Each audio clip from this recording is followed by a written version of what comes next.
Hello chemistry students, Dr. Tullis here. We are starting chapter 10 looking at gases and their properties. Let's get going. In section 1 we are looking at how pressure measurements are made, units of pressure, and just some properties of gases. Of the three states of matter, the behavior of gases is reasonably simple when viewed at the molecular level. It's possible to describe the properties of gases qualitatively in terms of the behavior of the molecules that make up the gas.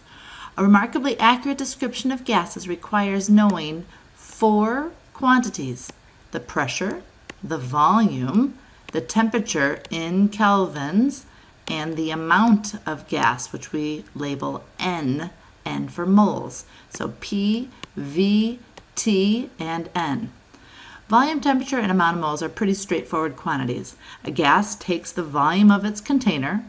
The temperature in Kelvin reflects the thermal energy of individual particles.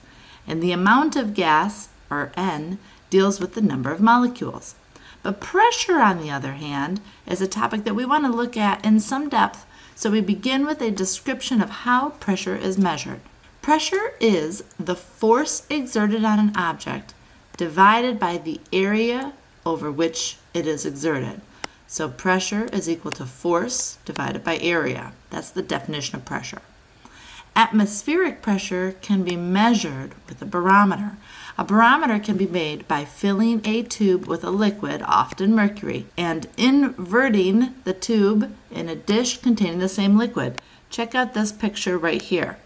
Here we have a tube that's inverted into a dish that contains mercury, and we have this column of mercury in a vacuum here, and we have atmospheric pressure pushing down. We can see that we can measure this amount of liquid inside of that tube, and when we measure it in millimeters, that there's 760 millimeters of mercury in that tube at sea level. The pressure of the atmosphere on the surface of the mercury in the dish is balanced by the downward pressure exerted by the column of mercury. Like I said, pressure is often reported in units of millimeters of mercury, or you'll see it mm for millimeters, Hg for mercury. The height is in millimeters of the mercury column in a mercury barometer above the surface of the mercury in the dish. At sea level, this height is about 760 millimeters. Pressures are also reported as standard atmospheres, or ATMs, and we would say that 1 ATM is equal to 760 millimeters of mercury. The SI unit for pressure is the Pascal, PA. 1 Pascal is equal to 1 Newton meter squared. Remember, pressure is force divided by area, and the Newton is the unit for force. And the area of something, area is length times width, so it would be meters squared. That is our SI unit. Because the Pascal is a very small unit compared with ordinary pressures, we often use kilopascals when we are describing a pressure. I've given you a lot of different pressure unit measurements. So here's how we convert from one unit to another. 760 millimeters of mercury is equal to 1 atmosphere. 760 torr, that's a new unit. 760 torrs are equal to 1 atmosphere. So we could essentially say that 1 millimeter of mercury is equal to 1 torr. We talked about pascals, and there's 101,325 pascals in 1 atmosphere. So we often use kilopascals. So there would be 101.325 kilopascals in 1 atmosphere. Another pressure unit is the bar, and another pressure unit that you're probably most familiar with is PSIs, or pounds per square inch. 14.696 PSIs is equal to 1 atmosphere. So knowing that, can you convert 635 millimeters of mercury into atmospheres, bars, and kilopascals? Use dimensional analysis and show me your work. For the first one, since I'm starting with millimeters of mercury, I have to have millimeters of mercury on the bottom, 760 millimeters of mercury for 1 atmosphere. So starting with 3 sig figs, I'm going to end with 3 sig figs. We should get 0.836 atmospheres. The second one, we're going to bars. We should get 0.846 bars. And the third one, going to kilopascals, should get 84.6 kPas. How about this one? At the summit of Mount Everest, atmospheric pressure is 0.29 atmospheres. Convert the pressure into millimeters of mercury, bars, and kilopascals. Pause the video here. Check your answers and see how you did. Moving into section 2, we are going to look at individual gas laws and how to use these laws. The first one we're looking at is Boyle's law. Robert Boyle first studied the compressibility of gases and observed that the volume of a fixed amount of gas at a given temperature is inversely proportional to the pressure exerted by the gas. All gases behave in this manner, and we now refer to this relationship as Boyle's law. Here's an experiment to demonstrate Boyle's law. We have a syringe filled with air, and it was sealed. So it's sealed at this end. Here's our syringe filled with air. Pressure was applied by adding lead shot to the beaker that's on top of the syringe. As the mass of the lead increased, we can see over here the mass is much greater. There's a lot more lead. The pressure on the air in the sealed syringe increased and the gas was compressed. We can see here that I have greater volume. Here I have a smaller volume. As pressure increased, the volume decreased. This form of Boyle's law expresses the fact that the product of the pressure and volume of a gas sample is a constant, assuming no change in the temperature and the amount of gas. This is useful when we want to know, for example, what happens to the volume of a given amount of gas when the pressure changes at a constant temperature. We can then write this expression, P1 V1 equals P2 V2. Let's watch a quick demo. In a demonstration of Boyle's law, we'll place a balloon in a vacuum bell jar. We'll apply a vacuum which basically pumps out the air in the bell jar. The pressure outside the balloon will be greater than the pressure inside. The balloon expands to try and equalize the pressure. Volume and pressure are inversely related to each other. When we release the vacuum, the pressure increases and the volume decreases. As another demonstration of Boyle's law, we will put a marshmallow peep into our vacuum jar.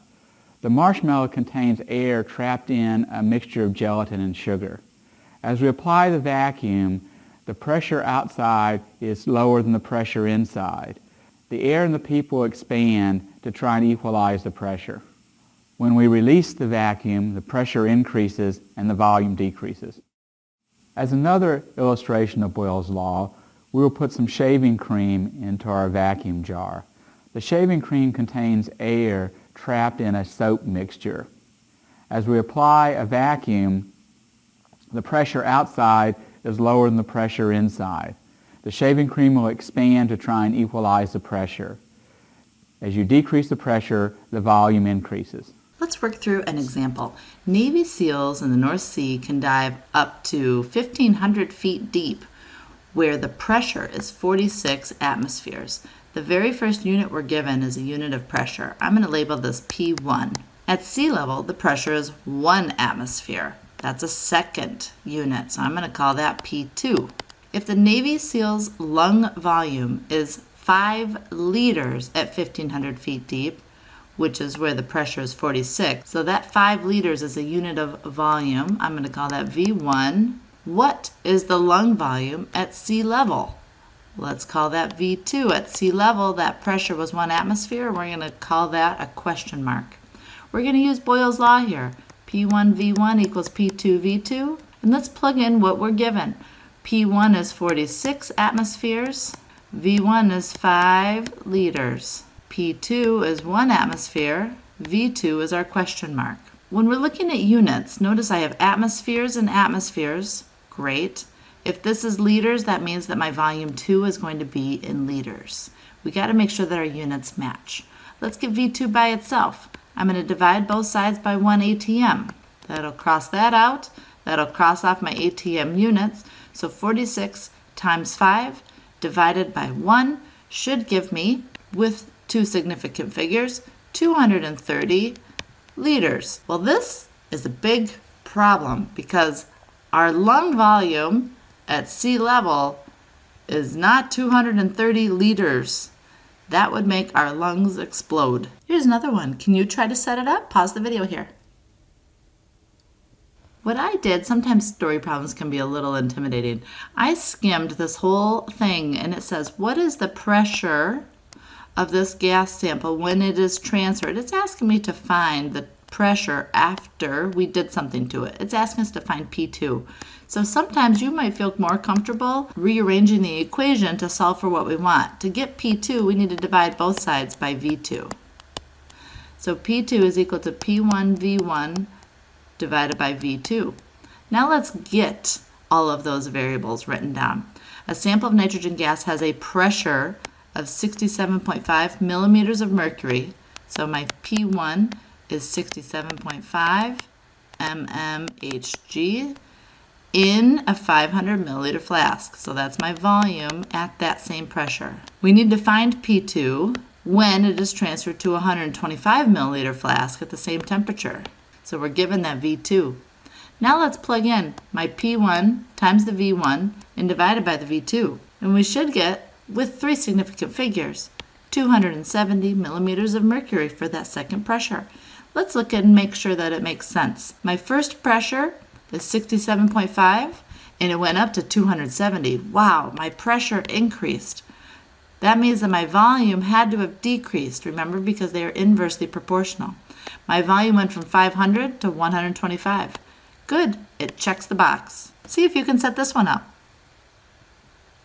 Let's look and see how you did. A 500 milliliter plastic bottle. This is a unit of volume. I'm going to call it V1 since it's the first one given. It's emptied and sealed in Peru at an altitude of 11,400 feet where the pressure is 475 torr. I'm going to call that my P1.